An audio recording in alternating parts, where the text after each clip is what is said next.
what should the next preferred equity be? I was thinking STRP for strip. Yeah. The strip perf, speed $2 disbursement.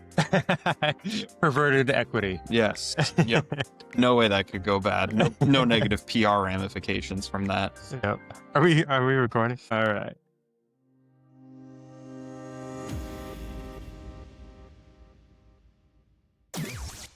All right.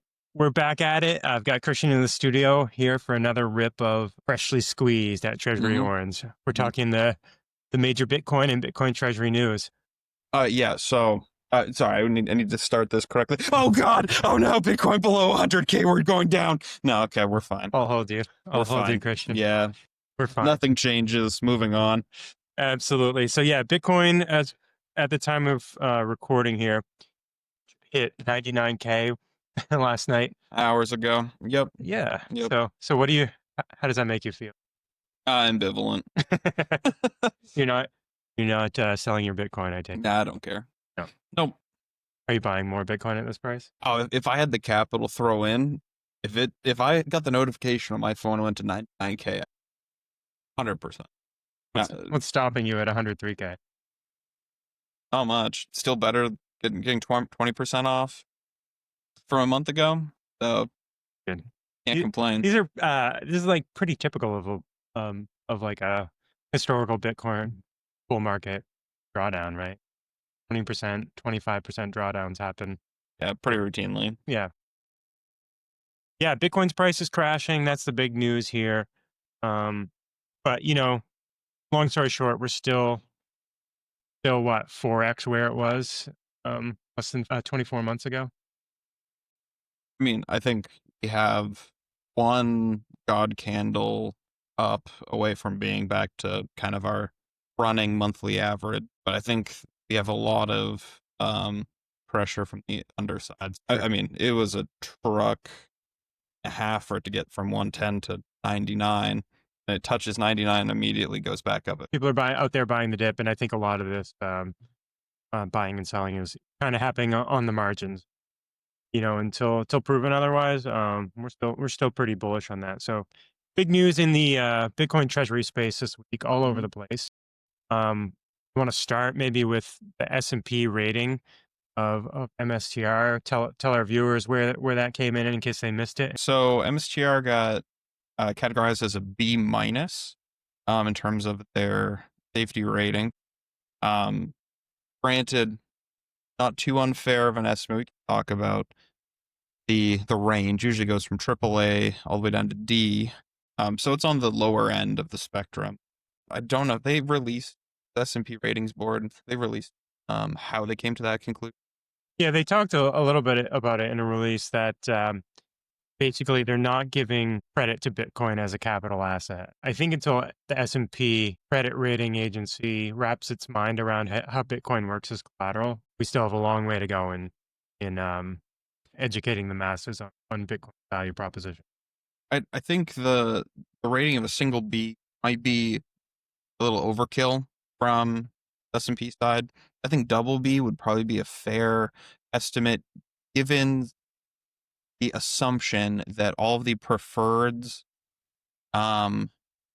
expectations, such as their associated interest rates, are required to be paid for, which some of them aren't, right? Yeah, I mean, the fact of the matter is they've got decades and decades of dividend coverage on these, preferred equity products. Like Strife, they could pay that for like 100 years at Bitcoin's current prices. If Bitcoin dropped 80% in value and they still have tons of runway to pay dividends for years and years to come. So I think the B- is a little weak sauce of a rating from S&P. We're on the S&P website taking a peek at rating process and the rating scale. So a B rating says that basically anything BB and below, like you said, B rating is just below BB, is considered speculative grade and not investment grade for a product. So a B rating, and in strategies a B-, says that they're more vulnerable to adverse business, financial, economic conditions, but they currently have the capacity to meet financial commitments.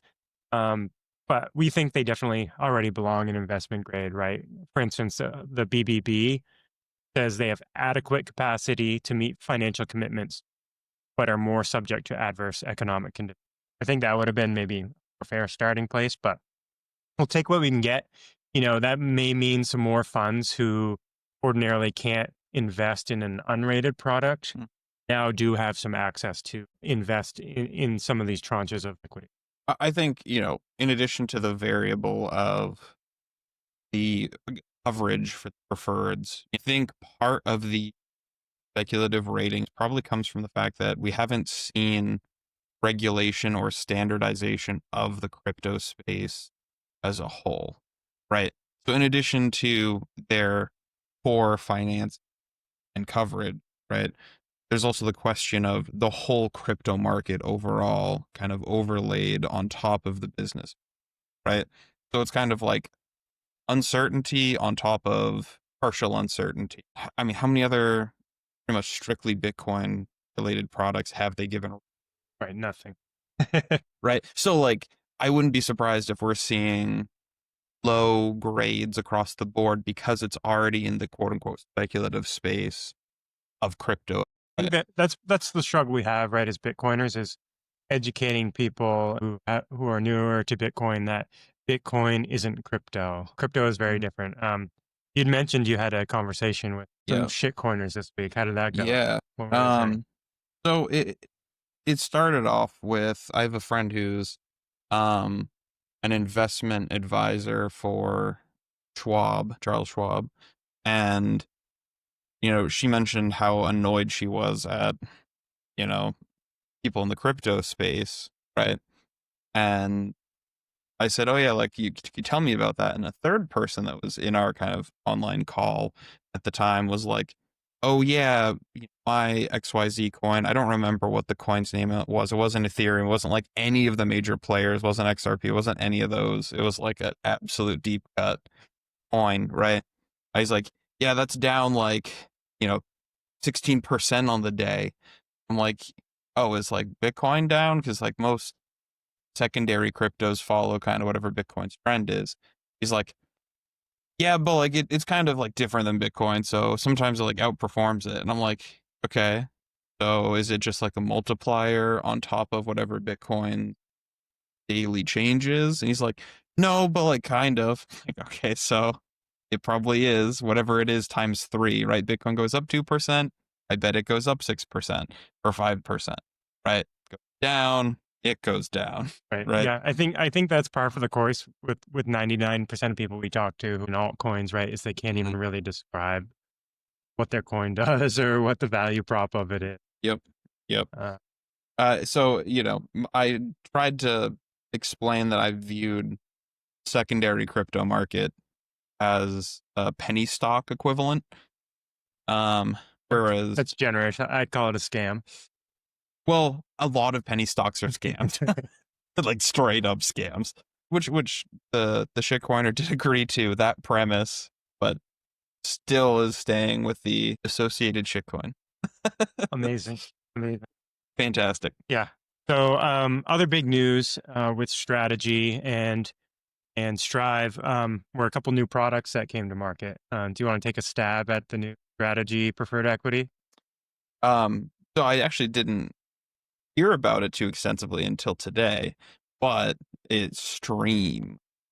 Yes. It's Yes. like alphabet soup here. We're trying to stay on top of these. If I say STR and then any letter, there's a good shot I'm going to hit something on that dartboard, So yeah, this one's STRE Stream, like you said, Christian. It's trading in the European markets on the Luxembourg Stock Exchange. STRE is going to pay, I believe it's targeted at 10% dividend quarterly. So it's just like STRF or Strife.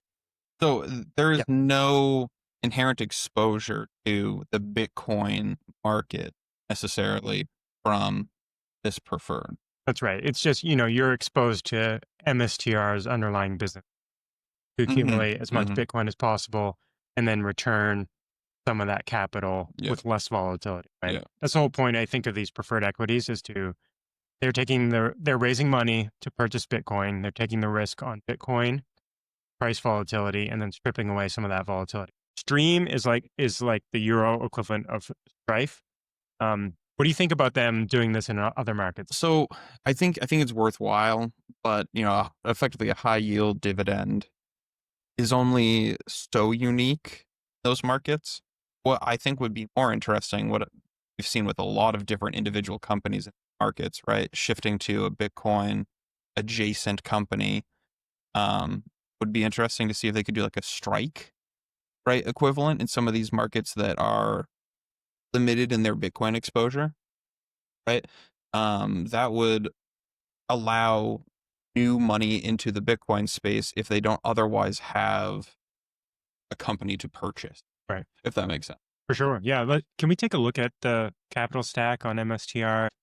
So Strife has approximately $1.2 billion in it. Stretch, that's kind of like the key winner so far. They've raised $2.8 billion in that product. They're targeting to raise 300 million US dollar equivalent, roughly, with Stream. And then Strike has $1.4 billion. Stride, the junk bond one, with a higher yield and less coverage, has 1 billion. And so I think the takeaway from that for me is that Stretch, the one that pays the monthly dividends Mhm.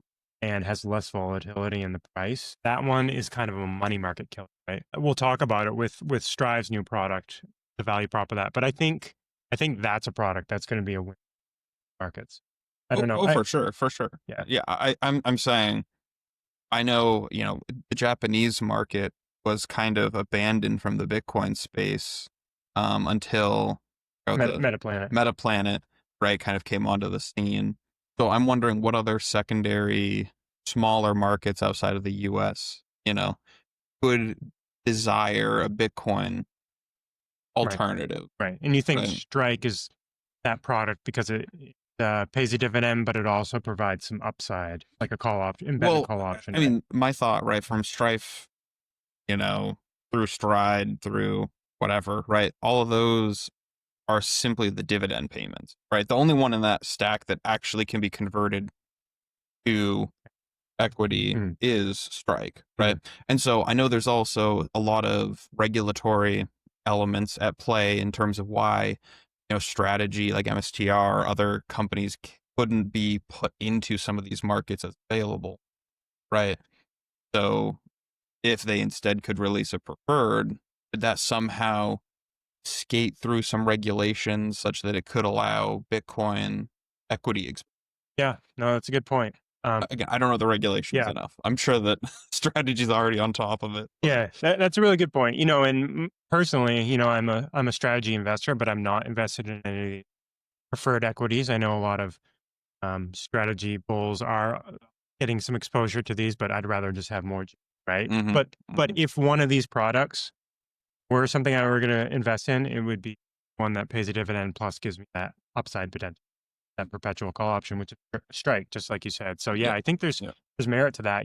If someone in you know a certain market can't buy the underlying strategy stock, which Hmm. I don't know how rare that is. I'd like to talk to Yeah. people around the globe. Um, but yeah, if they can't access that, maybe a Strike like product is a backdoor way to access that equity Bitcoin exposure. Just because that, I think that could help get around legal burden, you know? Yeah, let's talk about Strive's new product. So that's company's ticker is ASST. They closed that reverse merger a couple months ago, back in September, and now already 2 months in or Hmm. less, they've launched their new product. Do you want to take a Yeah. stab at that one? I know very little about it besides that it's known as SATA or SATA and or SATA, depending on preference. Yeah. Um, so could you tell me a little bit about what they're targeting with this preferred? Yeah. So SATA, however you want to say it. I always called them SATA cables that connected hard drives to the motherboard, but that's just me. And GIF, Yeah, it's GIF. So anyway, this is Strive's incarnation basically of STRC, which has Mhm. been the most popular preferred that strategy has put out there. And what it does, it targets monthly dividends of 12%. So if you put $100 into this product, it's got a par value of 100. You buy one share at 100, it's going to pay you each month $12 on your 100. So it's like having a money market fund or a savings account that pays you 12%. And what they're trying to do is make it fixed around $100. They said in their offering call, Matt Cole, Ben Workman, Jeff Walton covering this, and they said they're targeting basically a 10% band around $100 per share. So $95 to $105. So if the price goes up above 100 and gets close to 105, they're going to decrease that dividend or issue an ATM on SATA to raise funds to drive that back down towards 100. The actual interest rate is also flexible. It is every month. It's just set the target toward 12. Exactly. So my understanding is if you hold it on the first of the month, you're going to get paid out on the 15th of the month. And then on the 15th of the month, they're also going to set the interest rate for the next month.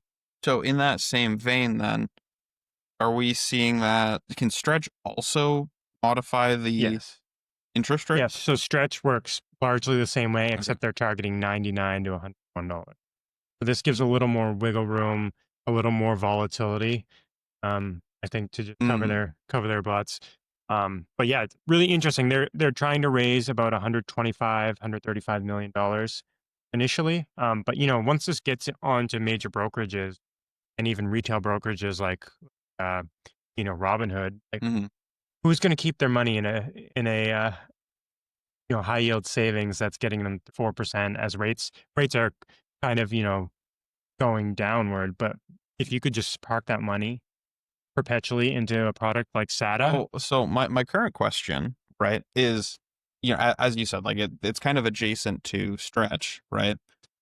But, right, Strive is a much smaller company, much less capital, therefore, at least in my opinion, a more risky investment. Right.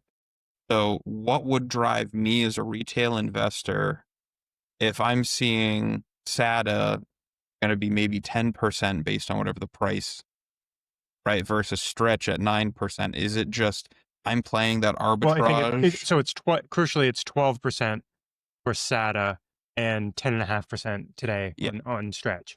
So am I playing that risk variance of Strive is riskier asset currently, and so I'm going to risk that for the extra 1.5%? Is that the kind of wiggle room that they're trying to aim I'd for? say. Yeah. So on 100K, you're playing that extra $1,500 a year, and that extra $120 a month. So not a lot in the grand scheme, but I mean, every incremental percent I think is good. But you're right to say that, when you buy these preferred products, you are putting faith in the underlying company, right? As a credit risk. Yeah. And because Strive only has 6,000 Bitcoin at this point, they'll be accumulating more with the similar scientific merger. But they only have about a 6-to-1 coverage rate, which again is still pretty good because if Bitcoin drops 84% roughly, they're still covered. They still have coverage to meet the demands on this. And interestingly, on this one, Jeff Walton had talked about this, or at least some people on True North had talked about wanting strategy to kind of warehouse some dollars in reserve so they didn't have to tap the ATM necessarily to pay maybe the dividends on Stretch. So what Strive is doing with SATA is they're setting aside 12 months worth of dividends in cash on this product. So with the initial raise of $125 million, they're putting 1 year's worth of the dividend to give assurance to people who are buying this preferred equity, the confidence that for the next year it's going to be paid. So I thought that was interesting. That's leaving money on the table that they're not going to use to buy Bitcoin. The correct answer would be if Strive then put away that equivalent in STRF. That's the play. Because then they're earning a percentage while also staying in the crypto market. There you go. Yeah, I don't mind it. I don't mind it. Maybe in Stretch, I'd be supportive. Yeah, put that money into Stretch. And then you're just opening, then it's credit risk on top of credit risk. I think the whole point was that they just want to hold some dollars to assuage people who may not be Bitcoiners, right? So, interesting. We'll see how it plays out. I like the product. If it trades a lot below par, this might be the first preferred equity of a Bitcoin treasury company that I buy because I'm I'm a big fan of Strive's team as, one of those secondary companies behind Strategy. But if I can get, a premium on that 12%, even, if it starts Yeah. trading at 85 cents, Yep. 90 cents on the Yep. dollar, get a 13.5% yield Yeah. on your money, that's Yeah. pretty compelling. That's crazy. That's compelling. If you're someone, let's think about it. Let's say you're someone who's, Well, then again, right now, would I want 13% return? No. Because right now with Bitcoin at 104, I could get 13% return in a month. I mean, You that's know? always the thing. Let's say you have a real short time horizon where you're someone who's going to be buying a home in the next Mm. 1 year, right, Mhm. Christian? Yeah. And you had Yeah. $100,000 sitting on the sidelines you're going to use as a down payment. Yeah. Why not throw it in instead of throwing it in a high yield savings account, which Yep. only has, the credit Maybe risk 4%. of a broker, right? Yeah. So you're going to earn $4,000 in interest, maybe $3,000, depending on what rates do over the next year. Mhm. You're taking on more credit risk than just Yep. your broker. But if you believe in Bitcoin, you believe in Strive, Strategy, whoever it is, you throw it in SATA, you get an extra little 13,000, which, Mhm. an extra 10K, just for putting your money into a preferred equity in Strive versus a money market. I kind of like that play. And you said the dividends are on a monthly basis? Monthly. Okay. Yeah. Yep. So then you don't even, short term, throw it in there for a month if Right. you need to spend the capital a month Yeah. or two. The big credit risk issue is that it trades way below Mm. par value, right? Mhm. I wouldn't be buying it first day, right? I'm too I get it. careful of it. I'd want to see where it settles and then determine that. Yeah, I get it. The I get value. it. First movers get all the upside, though. Yep. Yep.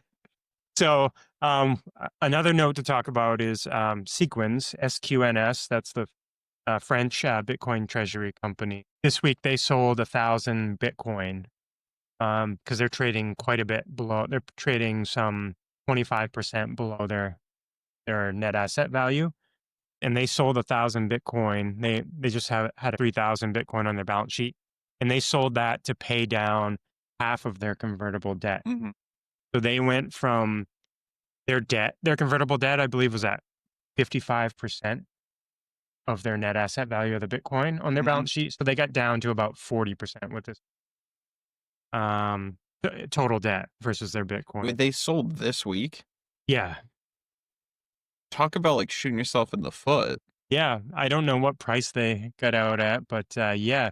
Talk about compounding. Well, let me losses. pull up the week chart here and see. I suppose they could have got it around the 110. Yeah. Yeah. If they sold at 110 over the weekend, maybe. Yeah. They Probably sold. around the 110 area is the best they would have If it gotten. was yesterday, who knows? Oh, But I mean, the people who are really bearish on Bitcoin treasuries generally, which isn't us, I'm at least pretty bulled up on a lot of these treasury companies, definitely not all. But I think the people who are bearish on these guys are taking a little victory lap as they see Bitcoin's price crash amid one of these companies selling off, a big chunk of their Bitcoin. It's only 1,000 Bitcoin. Bitcoin's taken a lot more. It's absorbed a lot more sell side pressure over the last year than just 1,000 Bitcoin. But it just shows you what do you think about a Bitcoin treasury company that sells Bitcoin in a time of stress like this? yeah, that's not a Bitcoin treasury company. Right. Well said. So SQNS went from a decent potential company with, hopefully some solid upside to now they're like rust hands and an absolutely worthless company to me. They are now dead to me. Harsh. Yeah. Harsh, but I can't find much to disagree with. Yeah. They have paper hands. It's a signal, maybe not that they have poor conviction, but it's that they got in over their skis, right? That they took on too much debt. They levered up too quickly, or at a time they got in at disadvantaged prices on their Bitcoin. Yeah. And Yeah. I think the companies that are now coming to market with little debt, and maybe, not a lot of convertible debt specifically, Yep. who are just getting raked over the coals. I think those are the ones that are going to win. And you've got to have a strong management team of Bitcoin who understands at these times where your company might, when it's small enough, might trade below MNAV. You've got to find a way to either I think buying back shares in that situation could be accretive and still make me believe in that company. But at the end of the day, most investors in a Bitcoin treasury company Mm, want that company to treasury Bitcoin and never mhm, sell their Bitcoin, right? mhm. Yeah. Well, I mean, that's the whole purpose of strategy, right? Like we're seeing expected future value and utility in them purchasing and holding on to the underlying asset, right? Like if someone isn't going to do one of those things of either purchase or hold or make value of said underlying asset, not a worthwhile treasury company, right? If Strive or MSTR came out and said, we're just going to hold on to it, we're never going to do anything with it, that's a dead company, right? There has to be some use case for this acquired Bitcoin down the line, right? Yeah. I think it's Which unclear what that is it's for these unclear. companies. Maybe you've talked about Bitcoin banks in the future. But Michael Saylor always just says whoever has the most Bitcoin wins. And yeah, adding capital to your balance sheet For sure. yeah, For sure. is always a good plan. Just lastly, S&P 500 committee is going to be meeting again in the dark in their ways that they do. Hmm. What do you think the odds are? Again, Strategy had another quarter where they printed about a $4 billion gain net income. Hmm. So they're still qualifying for the S&P 500. A lot of companies don't make it their first go round. This is kind of their second Hmm. chance to take a Hmm. stab at S&P 500 inclusion. What do you put the odds of that happening before the end of the year? 10%. 10%. Oh, Yep. we're And bearish. so and so my thought process is not that they don't deserve to be, because I think when we get into a full bull market, we get either legislation or positive news on the Bitcoin front, as well as liquidity, and Bitcoin runs. I think that's when we're going to see the additional pressure on the S&P to include MSTR. Right now, as it currently stands with the P- rating recently coming out, right, with the current downside of BTC and MSTR, right, I don't think they have the pressure to include, right? Compared to the last time they met, right, we had MSTR starting to rip. Bitcoin was following that positive trend. There's a lot of hype around it, right? Mhm. I think the S&P 500 inclusion committee is by part, at least in my opinion, I don't know, like partly political pressure involved as well, or cultural pressure, right? They're inevitably providing a service that the public and retail investors are purchasing, Hmm. right? Um, so right now, I don't think there's as much hype around inclusion of strategy, but the bull market and hype around MSTR, I think will have a higher like. Yeah, I think so. I definitely give it a little bit rosier of a chance this next quarter. But I think the real important quarter is we've seen a lot of companies take two quarters of qualification before they'll get added to the S&P. And I think I would say it's more likely than not if Strategy prints another positive quarter in Q4 Mm, that in the first quarter of 2026 we will see their inclusion. I think it's more likely than not. I could be totally wrong, yeah, but with recent Bitcoin price action, they might be coming. They yeah. might have a net loss, or Well, that's what I'm saying, right? yeah, Because like, if I'm the S&P inclusion committee, I'm looking at strategy. In the last month and a half, 2 months, we've seen a 30% valuation drop, right? Hmm. That doesn't bode well in my mind, right? Mhm. Granted, I'm saying they probably don't actually do deep, deep, deep dives, right? Good. Anything else to add today, Christian? I think we covered Mm, a lot of the news. nope. Stay orange. Stay orange.